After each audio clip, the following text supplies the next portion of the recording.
Hi, everyone. Krista here at Relief Parenting, Respite and Resource Center in Hampton, New Hampshire. And we're here today with Jen Roop and, of course, Jessica. So maybe why don't we start by introducing ourselves one more time. I'm Krista. I'm the owner of Relief. I'm a mom of two boys, 5.5 and 2.5-year-olds.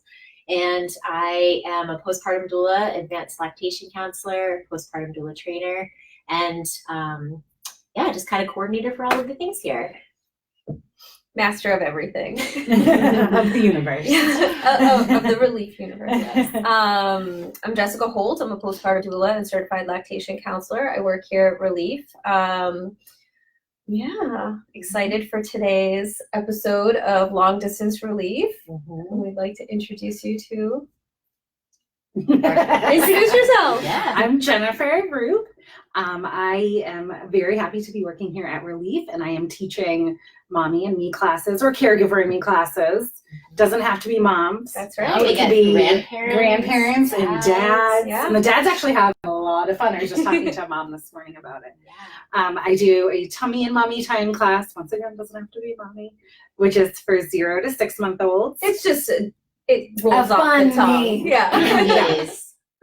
And then I teach a baby's sign language class, which is called Sing, Sign, and Play. And it's so much more than just sign language, but we definitely use sign language in there. And I show you how to incorporate it into your daily routines. And that's for babies 4 months old to 18 months. And then I have a little more advanced version, which is called Sing, Sign, and Play More, which is for toddlers 18 months to 3 years. Yeah. So I had no idea you did all of those things, and I'm here all the time. So why don't amazing.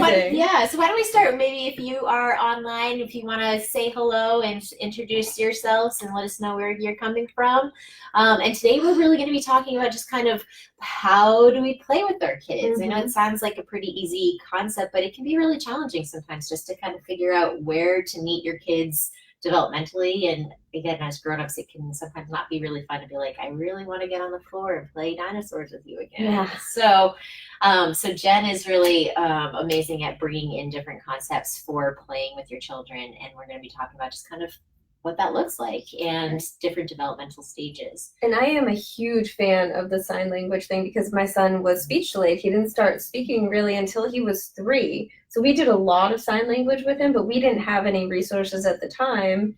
I wish I had you because we were kind of, getting DVDs from the library and trying to learn on our own and try to figure it out. And so we were still pretty limited with our signing with him. And it would have been nice to interact with other kids with sign Yes, too. well, which would have and been this is a great. great class for kids that are using sign language at home already.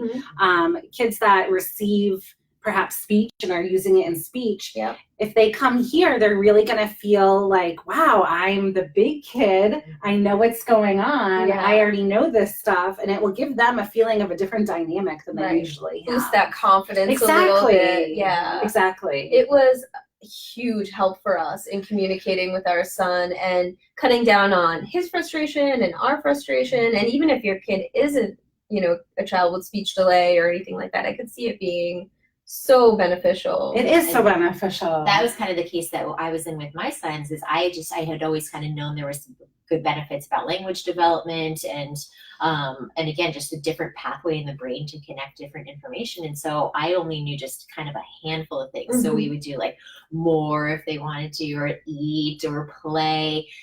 That's about where my specialty stopped. But even just having those 3 things, or milk, that was another one. All done. Yeah. Oh, yes. Oh, see, now it's coming back to me. And we did have all done. Yeah. But just having a handful of those things really did make a big difference for, again, just the ability to communicate.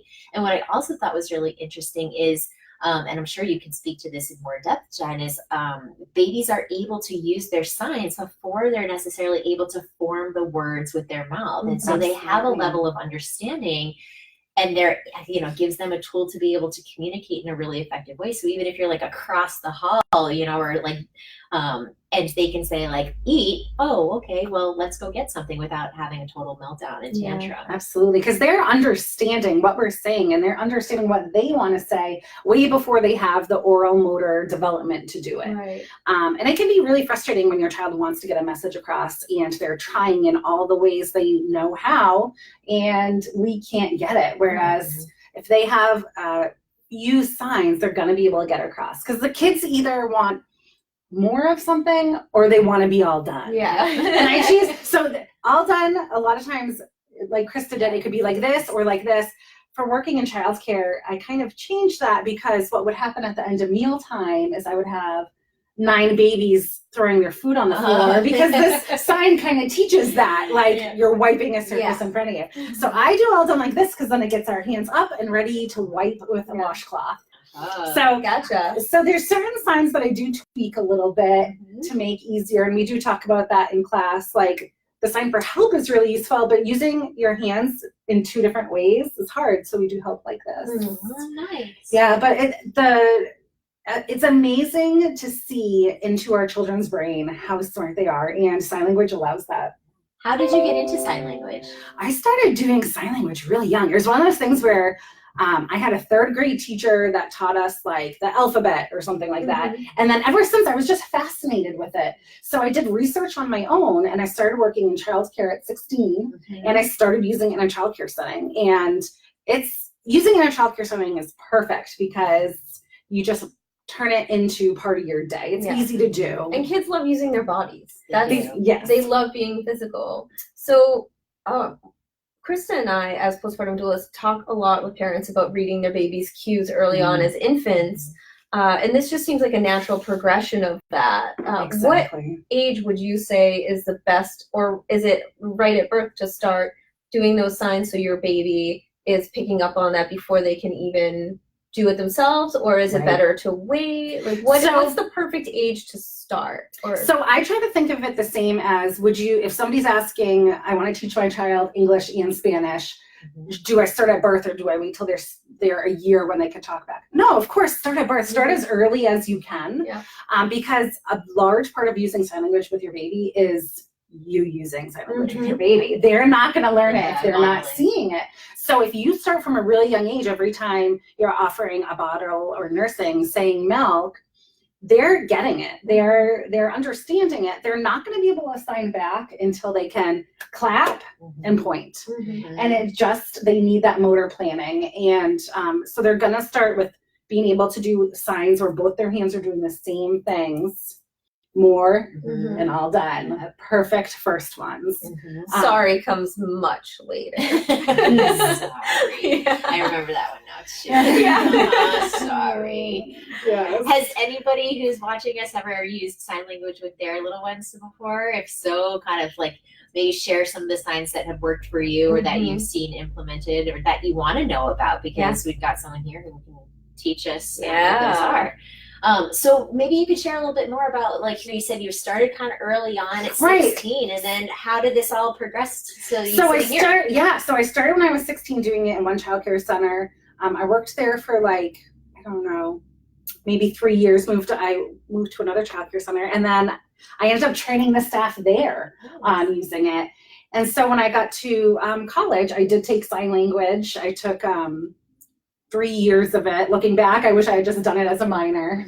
But I loved using sign language in addition to the work I was doing. I went to UNH, and I received a Bachelor of Science in Child and Family Studies, and I did an advanced program to receive a specialization in early childhood development. And I worked within the lab school there. And it just so happened that I ended up having a child in my class that had apraxia. Which is a speech disorder, a speech and language disorder, where the words just get muddled, and these kids are typically so smart, but they just have such a hard time getting them out. And so he was already using sign with a speech pathologist. And so I kind of took it as such a great opportunity to let's teach all the kids sign language. And it really changed his behavior from being, feeling like an outsider to feeling like the expert.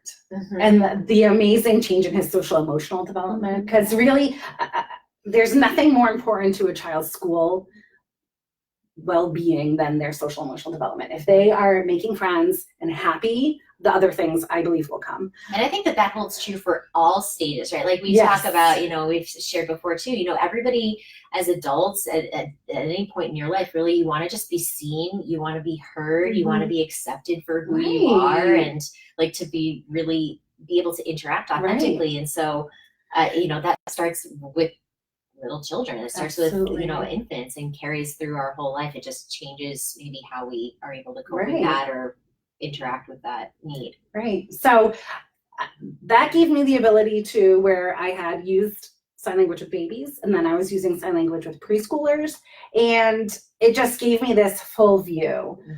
Fast forward to my first job out of college was coordinating and being the home visitor for this amazing home visiting New Hampshire program out of Rochester, New Hampshire. And I worked with young first-time moms until their babies were 1, and I started teaching sign on my home visits. And that really helped open up this love for working with parents and sharing in the wonder of how amazing their baby is.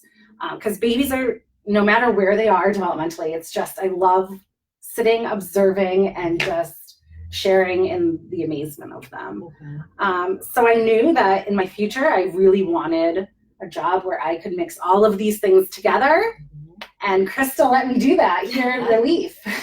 So happily, because again, we want to be able to help parents at all of these different points. And I think what's really great about your class is it checks off so many different boxes that people have concerns about, right? So, how do you get out of the house and go somewhere with your child? How do you make friends as a parent and connect with other people who have kids in the same age? There was something just recently on a social media group about like a mom saying, you know what, I feel like I'm an outsider when I go to the playground because my child's running around, but then I don't know anybody, right? So sometimes being able to come into a bit more of a structured setting and say, this is who I am and this is my child, and you start having those ongoing weekly relationships.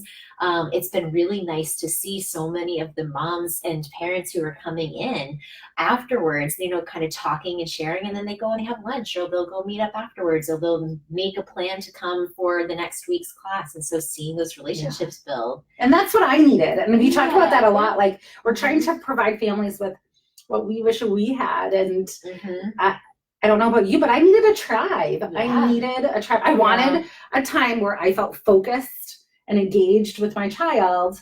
And then I wanted my child to play, and I wanted to talk with grown-ups. Yes. And that's I think is you've done such a really great job. And perhaps if anyone's watching who's taking one of Jen's classes, or just saying out about some of the things that you found is beneficial, but I think you do a beautiful job of like really addressing the needs of the caregivers who are there. And so there's been grandparents who come, and to see them interact with their grandchildren in a really different way than they would have maybe anticipated, or that they might have interacted with their own children.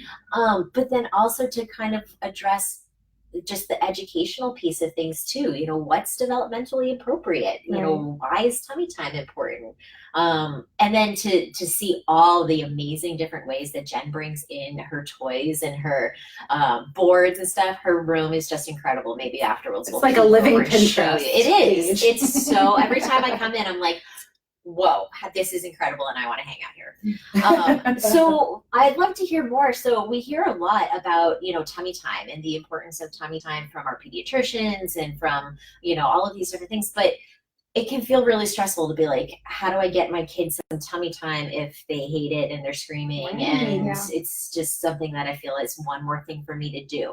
I don't know if anybody else felt like that out there. It was just a stress. It was one more thing. So maybe could you speak to that? Absolutely. I'm loving doing this tummy time class. This is a newer class here for me. And I love it so much because I feel like not only is it working with the babies, but the moms are they just want the absolute best for their baby. And I think we pull them in with the title tummy time, and then I grab hold and we talk about, it's not just about tummy time though. And tummy time doesn't have to be on the floor on a hard surface while your child's miserable. Like, that's not what it should be. So we talk a lot about, okay, your child development needs tummy time, but what else does your child need developmentally that's going to help them down the road. So for example, last week, we talked about the side laying position and how when babies lay on their sides, they're working all the muscles on the sides of their stomach and back, and they need that too. They don't just need time on their tummy, and if they get that side time, they'll be stronger and happier on their belly. So each week I do try to form a curriculum that is helpful at home and gives you more insight into where your child's at and what you can do. I talk a lot about creating a toolbox in your brain of activities you can do with your child. So songs and simple little, I call them lap rides, where you bounce them on your lap and sing a song, or things you can make at home. We talk a lot about, like, yes, you can buy as many toys as you want, but your child's going to want to play with the recyclables. Yeah. So let's just let's wash and give them the recyclables and talk about. We have 2 cardboard boxes in my living room right now, and one is a robot suit, and the other one is a rocket ship, and they are just boxes, cardboard. They're not even decorated. They just have holes cut in them, and those are the toys they can play with the most right now. And my son's 4.5. Well, And I love simple. and I love talking about why is your child drawn to this? Why is your child drawn to the recyclables? They're working on twisting their wrists and getting covers on and off and matching covers. And think about maybe try adding it to tub time, them filling it up. That is something, a total sidebar. But one of the things that I used for color sorting, do you know how everyone has those pouches and they all come with different colored caps? I saved all those caps, and we would do color sorting, and we played with those caps all the time. I have the same thing. I've got like Ziploc bags. I think like anybody who uses those pouches, and it's like, okay, well, what do we do? And the kids want to play with them too. As long as you're paying attention. Right. I mean, they are pretty big, but still, you want to want to be careful. Anything that can fit through a toilet paper tube both ways. That's what you really want to be thinking about. Like, is this a chokeable? Okay, I did not know that. I mean, it's a little smaller than that, but it's something at home that you can use. No, that's a great. So going back though, I mean, like, so tell me some more about like what somebody could expect kind of walking in, or what they could use at their house. So I hear, as a postpartum doula, a lot of parents saying, I want to do tummy time because I was told that it's really important. First of all, why is it even important? Can you share that or explain why? Absolutely. So the real push of tummy time happened because of the Back to Sleep campaign back in, I believe it was 1992. I'm pretty proud of myself for pulling that out there. There was such a high number of kids dying of SIDS that they came up with this Back to Sleep campaign. They were finding that sleeping on the back was safer. But then what the pediatricians were saying, after using kind of some scare tactics of your baby needs to be on their back for them not to die of SIDS, well, all these well-meaning parents were keeping their kids on their backs a lot, even when they weren't sleeping. And think about all the containers that are pushed on us by marketing, the bouncy seats, the swings. They have to be in car seats, and then they fall asleep on the car seat and keep them. Not that I recommend that, but they're spending a lot of time on their back. So then the doctors were saying, we're noticing all these issues with kids' neck strength, with head shape. So then it came to be Back to Sleep, tummy to play. And that tummy time is so important because our neck is so much more than just, it's you need all these muscles. When they're on their tummy, they're working their back muscles. When they're on their back, they're working their tummy muscles. And we need all of it to be well developed. And also, it's like that part of the stage, right? And so, in order to be able to push up and to be able to lift up, right, you have to have an ability to push off of something, right? And so, if you're on your back, you don't really have an ability to push off of anything, right? And so, starting from there, I've also learned over the years, by pushing down, it's developing that hand strength. It goes all the way up into the shoulder. It goes all the way up, like you're saying, like into the neck muscles. And then that turns into handwriting skills. That turns into your ability to chew and swallow solid foods and all of these different things. So, what's really great is giving kids those opportunities. But as a parent, it's like, I'm tired. How do I go to take a shower? And I think it can feel overwhelming. And what I talk a lot about is this is hard work. Gravity to babies is hard. Working against gravity is hard. So today on our class, we were talking about babies bringing their hands to midline and keeping their head midline, which is, that invisible line down the center of their body. And I feel like that's a goal that isn't talked about a lot, but just for young babies under 3 months to be able to bring their hands to the center, it's really hard work. I think we lose sight of that too, is the things that we take for granted. They're just learning and they're just gaining the strength to do. One of the things that we did with tummy time, because my son did not like tummy time, is I put him on the boppy, chest down, so he wasn't face on the ground, and that gave him a little leverage to be like, okay, I'm not stuck here in this trying to move my head around. I gave him a little incline, and then he was like, oh, okay, I can see things. And slowly, as he got stronger, put him on the ground for tummy time, and that really worked for him. And when you give that incline, it actually makes them feel like their head weighs less. So because the way you're balancing their weight, so it's a lot easier for them to lift their head up and off.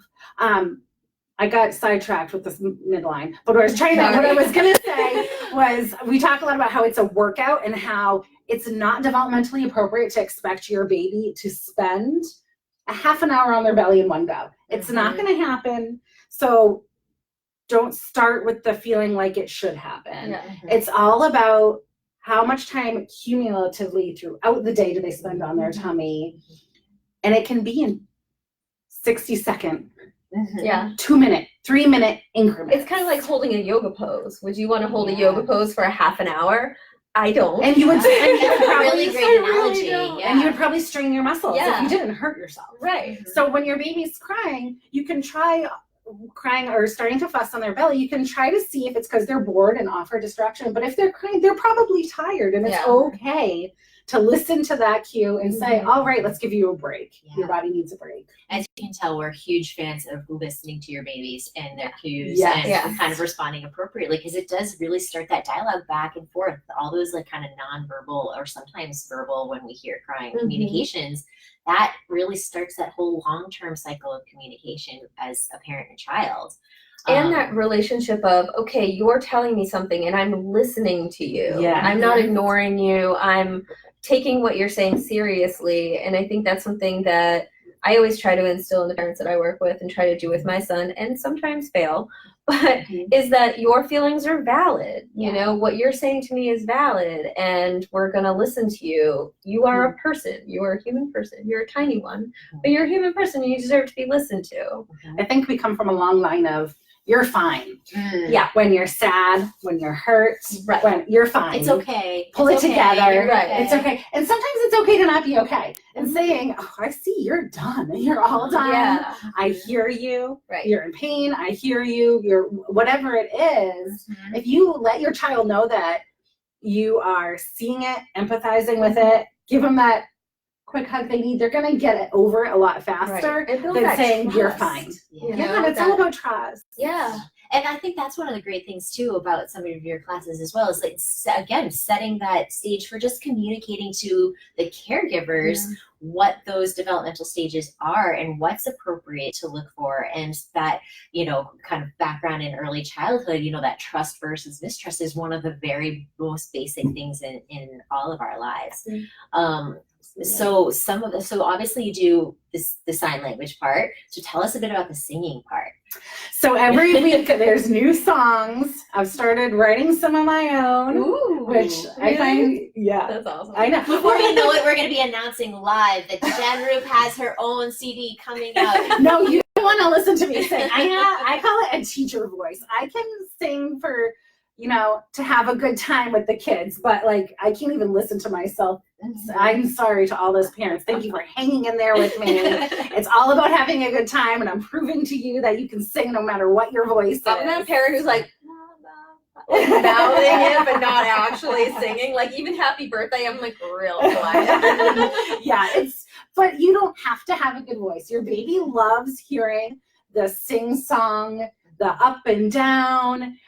They don't need a perfect Mariah Carey voice for their, fun songs. So I don't know about you guys, but I find when my son was a baby and with babies, I always tend to have a sing-songy voice when I'm speaking to them, and not speaking, baby to them, but even just having a conversation with a baby, I always tend to be more sing-songy naturally. Yep. So I It's think actually that's something. there's a term. It's called like motherese or parentese, and that's our natural inclination to be like, "Oh my God, look at you, you're so cute." Because babies respond to because that. the intonation and and I think I obviously do it. Yeah, you're really good. You have that down. I do have that down, Yeah. but I think that's just like carryover too. Yeah. Of, our natural instincts are we like that response that we get from our little ones, right? And the same thing for if it's a baby and they're just learning how to smile and respond, or if it's a toddler and you've helped them to feel better and they want more and more, or an older child too. I mean, so again, it's that like back and forth, and I think songs can be a really cool way to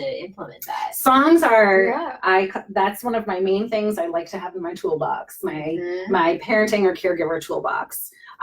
There's never been a crowd of kids I couldn't wrangle with a good song. Nice. And just the same way, there's never going to be a boo-boo or nightmare that you can't soothe with your child's favorite songs. So find your few favorites that you don't mind singing a million times, because you're gonna sing them a million times. What are some of your favorites? So I'll tell you, at our house, my parents sang to me when we were growing up. Essentially, I didn't realize this. It's Brahms' Lullaby, but they didn't know the words, so they would just say "nani na," and so they would sing "nani na, nani na, nani nani, my baby." Aww. Well, that was like our song, Yeah. and I sang that to my kids, and it wasn't until I was like an adult that I realized that was actually Brahms' Lullaby, and I was like, they know my song. They copied our song. But my kids now, and it's really cute because one of our staff here has actually two of our staff members have new babies, and my youngest Holden was over and with the baby and started singing that song to the baby, and so just to see, it really is something that like is a really, I think, primal way to connect with people. So find the songs, but know you will sing that on repeat. Yeah, and you only need to know. You all can make your own songs too. We made our own song. Huh? It just happened. I mean, I think my husband has his own that he always sang to our son, and I have my own. And now when I'm putting him to bed and I really need him to calm down, if I start singing that song to him, he starts yawning immediately. What song is it? Yeah, I know. It's just, we just made it up. So Come on, not sing us a little no, ditty. nope. Oh, Sorry, not gonna happen. That's setting I'm boundaries. being shy. I'm sorry, Always but support in your boundary it's setting. it's just a song that I made up when I was walking around holding him, trying to soothe him when he was an infant. The words just came out. I just sang it over and over again to him, and now when I sing it, it comforts him. And like I said, my husband made up his own song, and it doesn't have to be Twinkle Twinkle. It can be anything. Yeah. Go Go ahead. ahead. No. Mine was Baby Beluga, but that was a commitment to learn. I wrote it down on a sheet. You're much. Mine is like 4 lines long. I know, guys. like It's 99. Because I really needed repetitive. something that had more than Yeah. one verse. So Yeah. I did that, and then I did You Are My Sunshine. And I swear, I sang those at least a million times Yes, I when believe Claire you. was a baby. She Mhm. loved it. Yeah. How old are your girls? I have a 5-year-old who just started kindergarten and an 8-year-old. Nice. Yeah. There's some really cool research that's out there too about singing to your baby in utero. And so Penny Simkin, we can put it up on the link for you to check out later, but Penny Simkin, who is one of the founders of Donut International, does a lot of different research about various aspects of perinatal care. And one of her research projects that she was working on was singing to your baby in utero. And if there was somebody like the partner or a sibling singing during the 3rd trimester when babies are starting to be able to develop those hearing skills, what they found is that in utero, the heart rate calms down. They start to become familiar with that voice. And then afterwards, when babies are born, that song is already a comfort tool. And so if you're driving in the car and you can't reach your baby, you can start to sing those songs, or again, like at bedtime, or all of these special things. So it's really amazing, again, just to be able to start to implement that even before a baby is born. And that kind of leads us to, I'll just mention right now, tonight, Jessica is going to be doing some really cool, our first time of an event. So maybe I'll just interject with that. Yeah. Yeah, we're having an event tonight called Holding Space, and it's a story sharing circle. So it's really open to anybody, any parent, any expecting parents, anyone in general who wants to come and share their stories. And it's just a non-judgmental space where you can just get whatever out you want to say and communicate with people, on a real, authentic level. Finding that tribe, I think Yeah. that we've all felt that we needed, and we all need to talk about. And So and- it can be a birth story. It can be just anything that you want to get out there and say and communicate to other people, and nobody has to respond or ask you questions or anything like that. It's just you get a place to just say it and leave it. I love this idea. I think that all of us come into this thinking that childbirth is going to be hard, but it's going to be magical and your body's meant to do it. And then I think we all have these stories where it was a little scary. Yeah. And Didn't go perfectly. Didn't meet our expectations, and I think that we need a space where we can talk about it, where it's not like we're one-upping each other or sharing trying to. It's not a scare tactic. We're not trying to scare each other.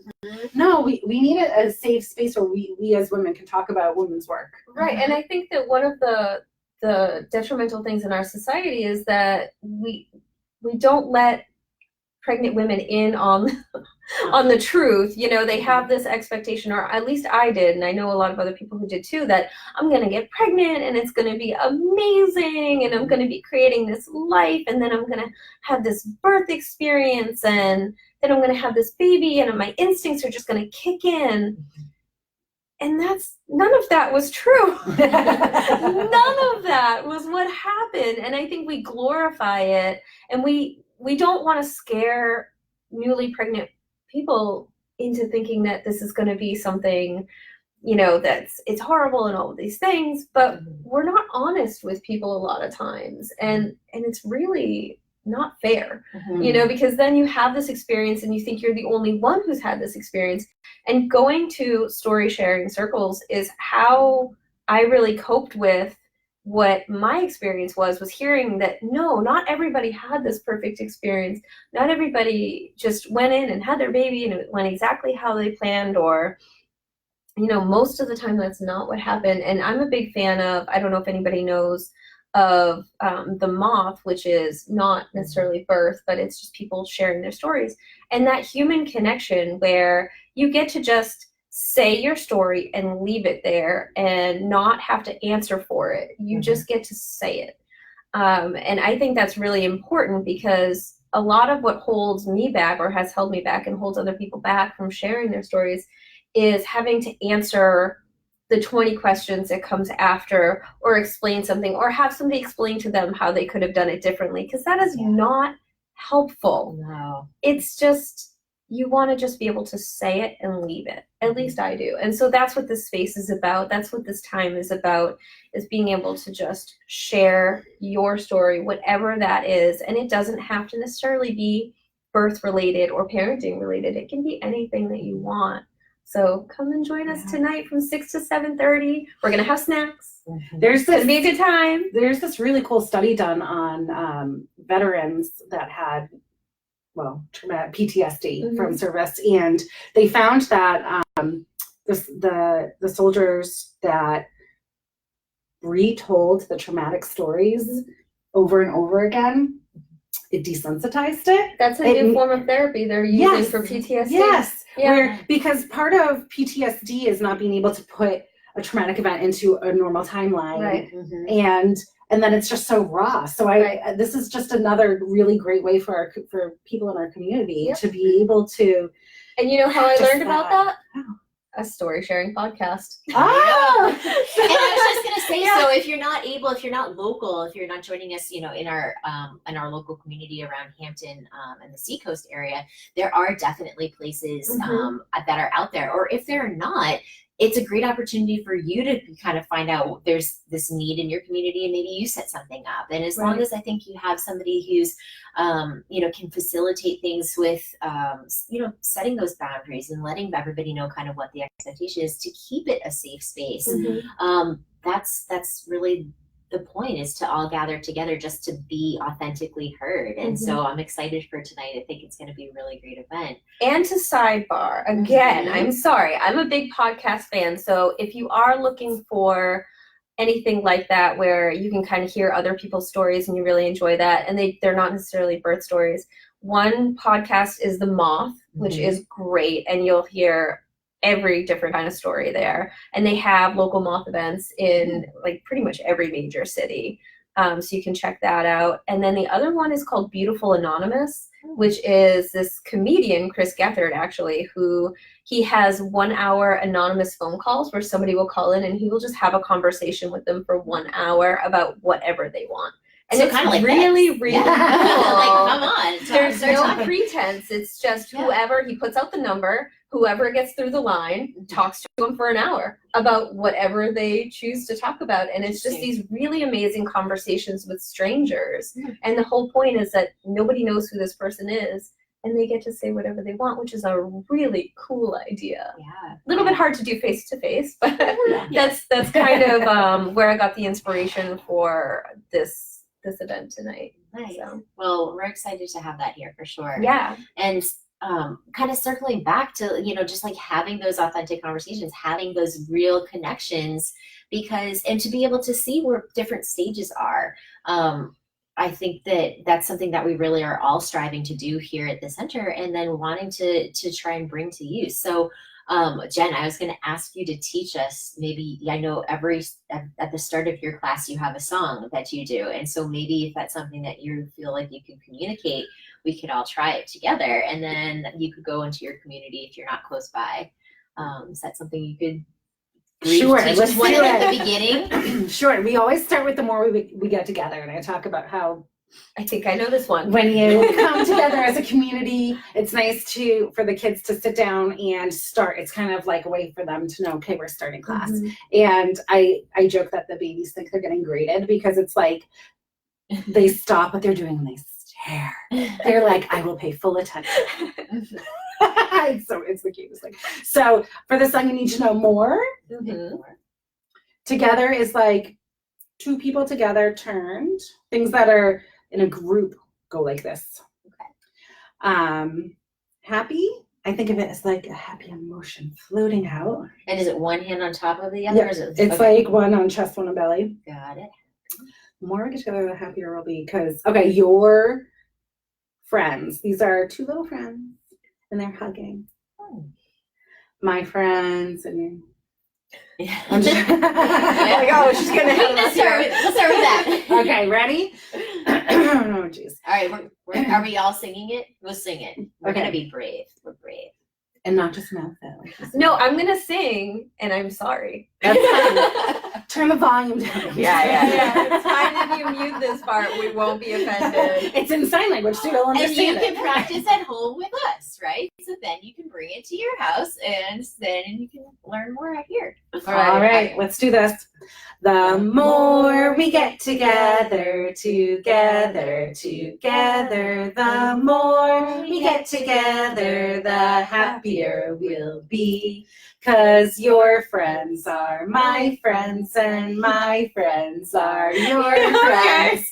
The more we get together, the happier we'll be. Look at us. All right, strong, everybody. By next week, I'll have that. All right. So see, like, just even something as simple as that, though. I mean, like, that's a really cool way to. I hope if you just joined along with us, to be able to bring that home, and then you can start to implement that. That's really neat. So I just want to review for parents out there who might be wanting to come to your classes. Let's talk about age ranges for Sure. the different classes.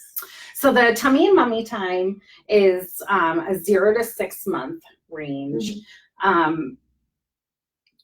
Maybe even more 0 to 4 months, depending on your child's abilities. And then the sing, sign, and play is from 4 months to 18 months. Is that generally babies who are sitting up now, or Yeah, but not necessarily running all around. If you think your child is a super active kiddo, the older class, Sing, Sign, and Play more might be more appropriate for them, just because I do have more movement opportunities in the Sing, Sign, and Play more. And that, what age does that generally go up to? 18 months to 3 years. Yeah. Which is awesome. And there's a lot of fun to be had. We have a lot of fun together. I always leave just feeling like my bucket is so full.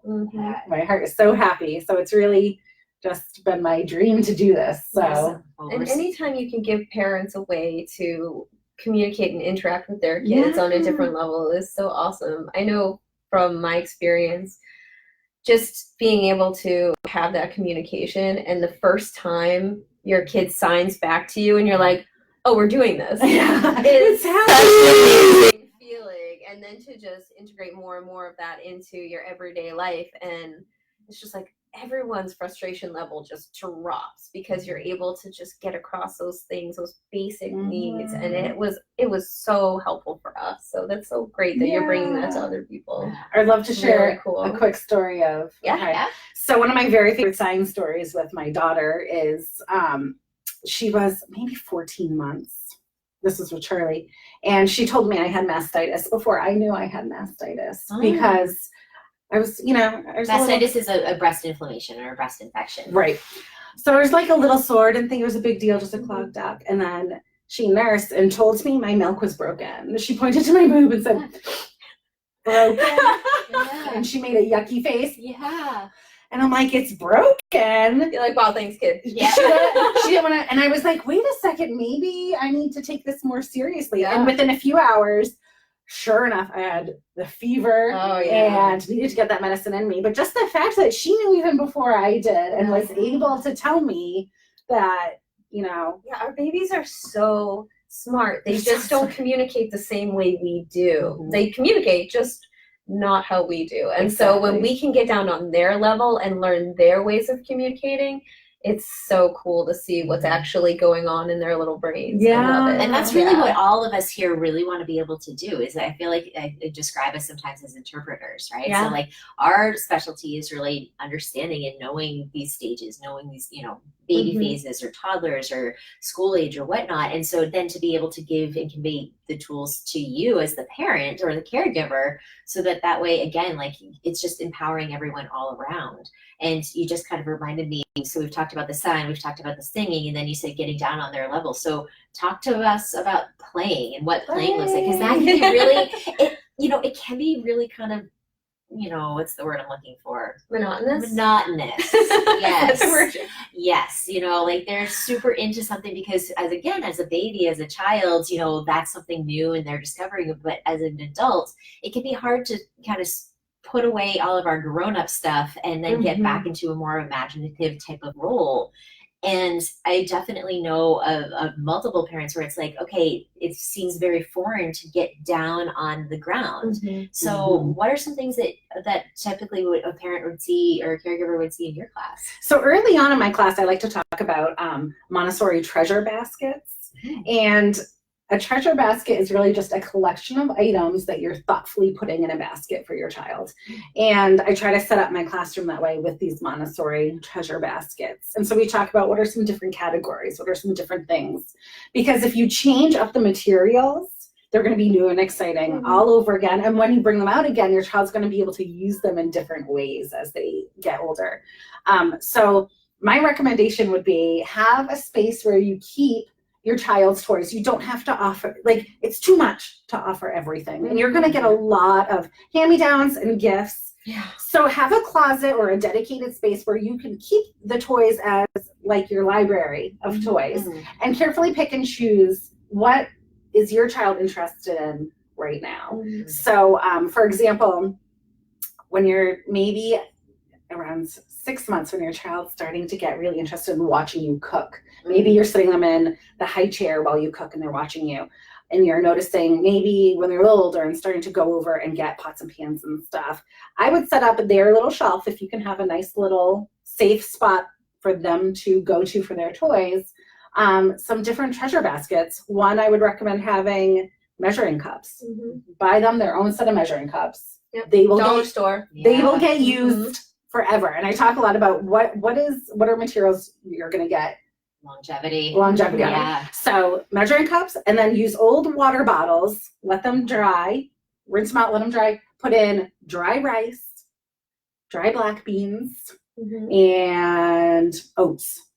And depending on your child's abilities, you might want to super glue the caps. That would be my child. Yeah. Those are great sensory bottles. And then in another basket, you could have make-believe food that you could start playing that imaginative play with them, maybe with a bowl, and they could practice putting the food in, and you could give them a spatula to practice stirring.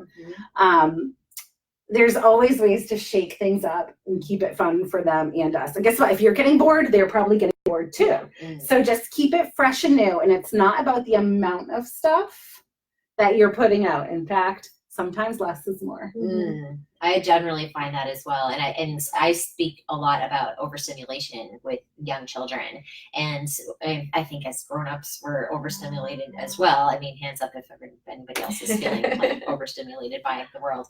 But yeah, I think if we can go back to that communication and looking at what are those signs, and we don't need all the things all the time. It doesn't need to be flashing and whatever. And I talk about like thinking about different modalities, right? So if you're seeing a visual and there's also like the lights flashing, you don't also need to have the song playing and the texture of the crinkle or whatever. I mean, and so a lot of the toys that are out there are designed to be all the things all the time. And when you add all those things all the time, multiples of those, it can be really overwhelming. And then we see babies and children who just kind of withdraw from that and don't want to interact. So I love kind of those open play, simple things. Yeah, I try not to buy any toys that have batteries except for my bubble machine. Except other people will buy them for you. They will. And I have a friend who comes to my classes who makes these really great wish lists on Amazon for friends and family. And she'll kindly say, if there's a birthday party coming up, if you're thinking of getting my child a gift, they would really appreciate one of these. Yep. So that's what we started doing because it was just getting overwhelming with, my son is the only child and the only grandchild on both sides. So Attention. They want to spoil him. And that's great, but it gets to be too much. And there's other ways they can spoil him. Absolutely. And so we started doing experiences versus gifts because we have a small house and a lot of toys. And what I found with my son is we started getting bins and putting toys in bins and putting them in the basement or putting them in his closet and swapping them out. And he would protest and say, no, but I play with that, which he did not at all. But now when we take them out again, he does play with them because it is new again. So even if your child's protesting and saying like, no, but that's my favorite toy, even though you know it's not, maybe wait until they're out of the house or maybe have somebody take them out for a little adventure and you go through the toys. I mean, I know it's not the most fun thing to do with your free time, that, but it can be really nice because then you can set it up in a fresh, clean way. I really don't like clutter. I don't know if anybody else is not a clutter person. I like to not be. I used to be really fastidious about not having clutter. My priorities for things have really lowered. Oh, just because I don't like it doesn't mean it's not there. Yeah, that's exactly it. There. Yeah. I just don't like it. So that's where having, you just get the plastic totes or old baskets or whatever you have and just throw toys even in categories and say, okay, these are all like the block type toys. These are all the stuffed toys or whatever it is. Or you can mix and match and pull out a little bit of everything, but just a little bit of everything. And that way the toys do get played with. Yeah, there's a really neat thing called, I believe the program is Kids Can Too. And that's another neat thing for so for kids, for birthday parties or for special events or whatever, where you're going to probably get a lot of gifts, instead of getting gifts from people, your guests can go and make a donation essentially, and the kids can whoever the birthday person is, can choose which kind of an organization it goes to. So it could be for kids with cancer, it could be for, the SPCA or whatever they're interested in. And so the majority of that, I think it's like 80% or something like that, goes to that organization. And then a small portion goes, I think, to the, just for a fee or something like that. But then your child at the end of all of that basically gets a check, and then they can go and pick out like one special toy that's really important to them. And so that's another way of, I think, being a community builder, talking about, all of that, and also like reducing a lot of that clutter, because then it's like, oh, I have money to go and buy, I don't know, Legos. Whatever it is. Yeah. Boys Legos. Boys Legos. Yeah. Oh, we started having the smaller Legos in our house now, and I am not a fan. They hurt. Not just hurt. Lego When you movies. step Want to so talk fun. about clutter No. and mess? Yeah. Talk about Legos. We have a drawer. Do of you? Legos. Yeah. Yes. So, but yeah, it's a great way. And what I also really like about your classroom too is the way that you've set it up. Even though you have so many different options, it is really you implement that. And so if you ever go into the classroom, you'll see that it's about the topic of the day or the theme of the day, and everything else is kind of tucked away and put aside for the next time. And I think that helps, because there's already a lot of stimulation just like with other parents, with other children, with just the songs and the signing in general. So does anybody have any questions out there about stuff? Yeah. We have one for Jen. What is your favorite thing about teaching sign language? Oh, I love the connections with the parents. I love babies. There's something I love more than babies. But I think that as a mom, when you see someone else and able to share in that amazement of them, and just, and I know I already talked a little bit about that, but Share those victories. those little milestones that other people might not think are a big deal, but they to mean us, everything. yeah. And I think being one of those people that notices them, and the parents are like, oh, you noticed that. I know. I always try and point out for parents, like when you see that like eye connection, like look at how your baby's watching you right now, like in that moment of just that you're you're there in the world. And so I wanted to mention that, Krista, you have taught a class here called Your Baby is Speaking to You. Yeah, it was Know Your Baby, Trust Know Yourself. Your Baby, Trust Yourself. But yes, sorry. That's okay. Yeah, but it's based on but it's based on principles. Yeah, and that's another really cool way to get to know your infant and get to know. So if anybody out there is expecting and wants some tips on how to communicate with your infant, how to know how your infant's communicating with you. I don't know if we have another one of those classes coming up, or if you wanted to book an individual session with Krista or myself, and we can kind of talk about what those cues are and how to read them and how to interpret them. We would be more than happy to do that too. Definitely. Yeah, we're kind of already starting to plan our later fall and winter kind of split session. So let us know what works. But yeah, usually in that class, I kind of talk about 4 different topics. I talk about sleep and how to really kind of tap into what are those early sleep cues. Because I think we're taught in our culture that crying is the cue. And so people are waiting for crying to know, okay, now my baby needs something. But really, that's the last cue. That's the last thing that your baby's trying to communicate, because you haven't picked up on all those early signs. And so now they're like, all right, I'm throwing out the neon lights and I'm throwing up the flags. Right. And so, kind of addressing sleep and, how to tell when your baby's tired and how to, kind of wind down and help get into that good sleep state. Overstimulation, which is very much tied to that, as I talked about, kind of what are those really small nitty gritty signs? Like how do you look at their face and tell that they're overstimulated? How to tell when they're hungry and full, because that's, again, such a huge part of early parenting, right? Like it feels like you're just feeding a baby regardless of how you're doing it all the time. And so how to know how much they're getting, how to tell when they're full, and to kind of, again, respond so that you're not force feeding or that you're not missing something. And then the last one that I talk about is engagement, and how do you know when a baby is interested? How do you know when to engage and what's appropriate to do that? And Jen's classes really highlight that as well. So yeah, that's the Know Your Baby, Trust Yourself class. Sometimes people just call it the Infant Cues class, because that's what it is. But it looks like we have another question. How do you sign up for classes at Relief? Is there a website?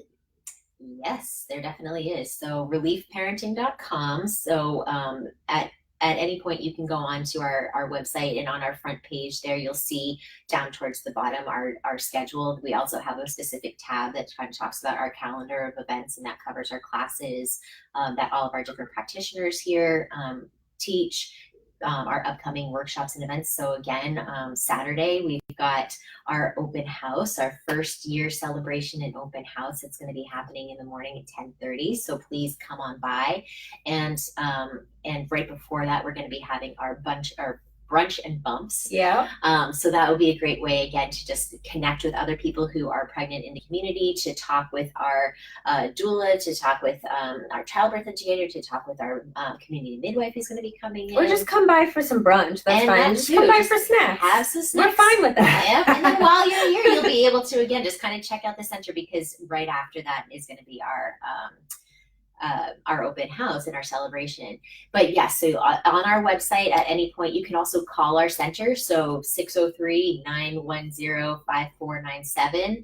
And we're happy to book you in for a class or a session with the practitioners, because we get it, right? Sometimes it's like, I know I want to come in.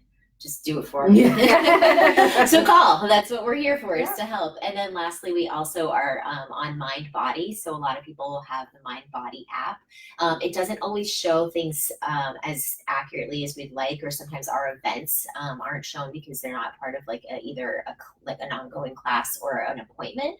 But on the Mind Body app, that's an easy way to just be like, I'm coming, click, and you're in. And one thing I wanted to ask, so I'm not 100. Your classes are drop-in, correct? So you don't have to sign up for 6 or 8 weeks in advance. So you but can you don't have to. Right. You can do drop-in, or you can pay for in advance for classes, which does make the price per class reduced. Okay. And then you have 6 weeks to use those Oh, perfect. for classes. So a Yeah. lot of families do that option. Yeah. And I definitely encourage you, especially with Jen's classes, because they are really popular, to try and if you can kind of book in advance, because we're kind of getting to a point of consistently reaching capacity in some things. And so please, if you can, do book ahead. But call us anytime. You know, that's what we're here for. And thank you, Jen, for Thank coming you for and having sharing me. Everything us. you do here, because it's awesome. Yeah, it really is. It's a lot of fun. And so everyone, thank you again for joining us, and we will see you next week at noon, and hopefully we'll see you before then on Saturday for Brunch and Bumps and our